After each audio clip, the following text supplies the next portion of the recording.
Hi, ಎಲ್ಲರಿಗೂ ನಮಸ್ಕಾರ. Welcome to Bhagavad Gita learning. ನಿನ್ನೆ ನಾನೊಂದು ಬಹಳ ವಿಶೇಷವಾದಂಥ ಶ್ಲೋಕವನ್ನು ಹೇಳಿ ಮುಗಿಸಿದ್ದೆ. ಈ ಪವರ್ಫುಲ್ ಶ್ಲೋಕ, ಇಂಥ ಒಂದು ವಿಶಿಷ್ಟ ಶ್ಲೋಕನ ನಾನು ಫಸ್ಟ್ ಟೈಮ್ ಕೇಳಿದ್ದು ಇಸ್ಕಾನ್ ದೇವಸ್ಥಾನದಲ್ಲಿ. ನನಗೆ ನೆನಪಿದೆ ತುಂಬ ಚೆನ್ನಾಗಿ. ನಾನು ಸ್ಕೂಲಿಂದ ಪ್ರತಿಭಾ ಕಾರಂಜಿ ಕಾಂಪಿಟೇಷನ್ಗೆ ಅಂತ ಕರ್ಕೊಂಡು ಹೋಗಿದ್ರು ನಮ್ಮನ್ನು. ಆವಾಗ ನಾನು ಯಾವುದ್ರಲ್ಲೂ ಜಾಸ್ತಿ ಪಾರ್ಟಿಸಿಪೇಟ್ ಮಾಡ್ತಿರ್ಲಿಲ್ಲ, ಬಟ್ ಹಾಡಂದರೆ ತುಂಬ ಇಷ್ಟ ಇರ್ತಿತ್ತು. ನನ್ನ ಟೀಚರ್ ನನಗೊಂದು ಹಾಡು ಹೇಳ್ಕೊಟ್ಟಿದ್ರು.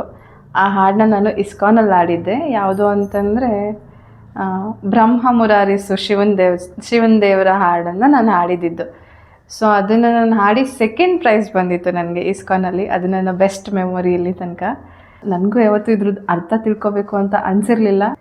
ಇವತ್ತು ನಾನು ಭಗವದ್ಗೀತೆಯನ್ನು ಓದೋದ್ರ ಮೂಲಕ ಇದರ ಅರ್ಥನ ನಾನು ತಿಳ್ಕೊಳ್ತಿದ್ದೀನಿ. ಹಾಗೆ ನಿಮಗೂ ಕೂಡ ಇದರ ಅರ್ಥನ ಶೇರ್ ಮಾಡ್ತೀನಿ.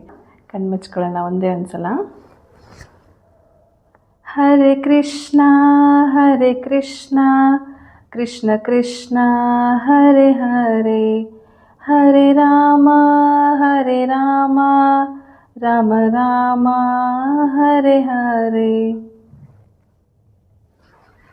ಈ ಶ್ಲೋಕವನ್ನು ನೀವು ತುಂಬ ಕಡೆ ಕೇಳಿರ್ತೀರಲ್ವ. ನನಗಂತೂ ಇದು ಬಹಳ ಇಷ್ಟವಾದಂಥ ಶ್ಲೋಕ. ಹಾಗೆ ನಾನು ತುಂಬ ಸಲ ಇಸ್ಕಾನ್ ದೇವಸ್ಥಾನಕ್ಕೆ ಹೋದಂಥ ಕೇಳಿಸ್ಕೊಂಡಂಥ ಈ ಶ್ಲೋಕ. ಹರೇ ಕೃಷ್ಣ ಮಹಾಮಂತ್ರ. ಹರೇ ಕೃಷ್ಣ ಕೃಷ್ಣ ಕೃಷ್ಣ ಹರೇ ಹರೇ, ಹರೇ ರಾಮ ರಾಮ ರಾಮ ಹರೇ ಹರೇ. ಇದನ್ನು ನಾವು ಜಪ ಮಾಡೋದ್ರಿಂದ ಇದರಿಂದ ಆಗುವಂಥ ಪ್ರಯೋಜನಗಳು ಏನು ಅಂತ ತಿಳ್ಕೊಳ್ಳೋಣ. ಈ ಒಂದು ಮಹಾಮಂತ್ರನ ನಾವು ಹೇಳೋದ್ರಿಂದ ನಮ್ಮ ಮನಃಶುದ್ಧಿ ಆಗುತ್ತೆ, ಅಂದರೆ ಚಿತ್ತಶುದ್ಧಿ ಆಗುತ್ತೆ. ಮನುಷ್ಯನ ದೇಹದಲ್ಲಿರುವ ಅಜ್ಞಾನ, ಕಾಮ, ಕ್ರೋಧ, ದ್ವೇಷ ಇವೆಲ್ಲವನ್ನು ನಾವು ದೂರ ಮಾಡ್ಬೋದು. ಅದರ ಜೊತೆಗೆ ನಾವು ಮನಸ್ಸನ್ನು ಕನ್ನಡಿಯಷ್ಟು ಶುದ್ಧವಾಗಿ ಸ್ಪಷ್ಟವಾಗಿಡುತ್ತೆ ಈ ಒಂದು ಮಂತ್ರ. ಅದಷ್ಟೇ ಅಲ್ಲ, ನಾವು ಈ ಜಪ ಹೇಳೋದ್ರಿಂದ ಶ್ರೀಕೃಷ್ಣನೊಂದಿಗೆ ನೇರ ಸಂಪರ್ಕವನ್ನು ಕೂಡ ನಾವು ಹೊಂದಿರ್ತೀವಿ. ಹರೇ ಕೃಷ್ಣ, ರಾಮ ಈ ನಾಮಗಳು ಸ್ವತಃ ದೇವರ ರೂಪವೇ.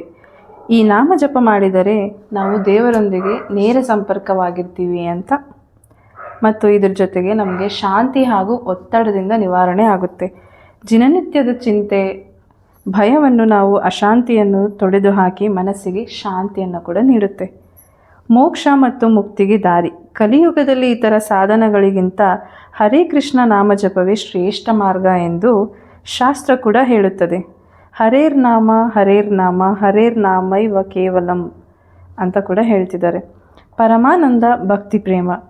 ಅತ್ಯುತ್ತಮ ಫಲ ಏನು ಅಂತಂದರೆ ಶ್ರೀಕೃಷ್ಣನ ಮೇಲಿನ ನಿಷ್ಕಾಮ ಪ್ರೇಮವನ್ನು ಹೃದಯದಲ್ಲಿ ಜಾಗೃತಿ ಮಾಡುತ್ತದೆ. ಇದು ಶಾಶ್ವತ ಆನಂದ ಅಂತೆ.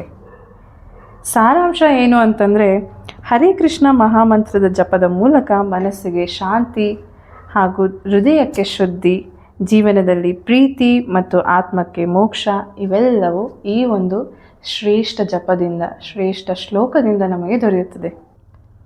ನನ್ನ ರಿಕ್ವೆಸ್ಟ್ ಏನು ಅಂತಂದರೆ ದಿನಕ್ಕೆ ಒಂದ್ಸಲನಾದರೂ ನೀವು ಈ ಜಪವನ್ನು ಮಾಡಿ. ನಿಮಗೆ ಖುಷಿ ಆಗ್ಬೋದು, ಅಥವಾ ಯಾವುದೋ ಒಂದು ಸಂದರ್ಭದಲ್ಲಿ ನಿಮಗೆ ಬೇಜಾರಾದಾಗ ನಿಮಗೆ ಮನಸ್ಸಿಗೆ ಶಾಂತಿ ಕೂಡ ಸಿಗ್ಬೋದು. ನಾನು ಇದನ್ನು ಎಕ್ಸ್ಪೀರಿಯೆನ್ಸ್ ಮಾಡಿದ್ದೀನಿ, ನೀವು ಎಕ್ಸ್ಪೀರಿಯೆನ್ಸ್ ಮಾಡಿ. ನನ್ನ ಜೊತೆ ನೀವು ಭಗವದ್ಗೀತೆಯನ್ನು ಕಲಿತಿರೋದಕ್ಕೆ ನನಗೂ ಖುಷಿ ಆಗ್ತಿದೆ. ಹಾಗೆ ನಾನು ಕಲಿಯುತ್ತಿರೋದಕ್ಕೂ ಕೂಡ ನನಗೆ ಖುಷಿ ಆಗ್ತಿದೆ. ನಿಮಗೆ ಭಗವದ್ಗೀತೆಯನ್ನು ತಿಳ್ಕೊಳ್ಳೋದ್ರಿಂದ ನಿಮ್ಮ ಲೈಫಲ್ಲಿ ಏನಾದರೂ ವ್ಯಾಲ್ಯೂ ಆ್ಯಡ್ ಆಗ್ತಿದೆ ಅಂತ ಅನಿಸಿದ್ರೆ ಲೈಕ್ ಮಾಡಿ, ಶೇರ್ ಮಾಡಿ, ಕಮೆಂಟ್ ಮಾಡಿ. ಹಾಗೆ ನನ್ನ ಯೂಟ್ಯೂಬ್ ಚಾನಲ್ನ ಸಬ್ಸ್ಕ್ರೈಬ್ ಮಾಡ್ಕೊಂಡಿಲ್ಲ ಅಂತಂದರೆ ಸಬ್ಸ್ಕ್ರೈಬ್ ಮಾಡ್ಕೊಳ್ಳಿ. ನಾವು ಮುಂದೆ ಬಹಳಷ್ಟು ಡೀಪಾಗಿ ಭಗವದ್ಗೀತೆಯನ್ನು ತಿಳ್ಕೊಳ್ತಾ ಹೋಗೋಣ. Thank you.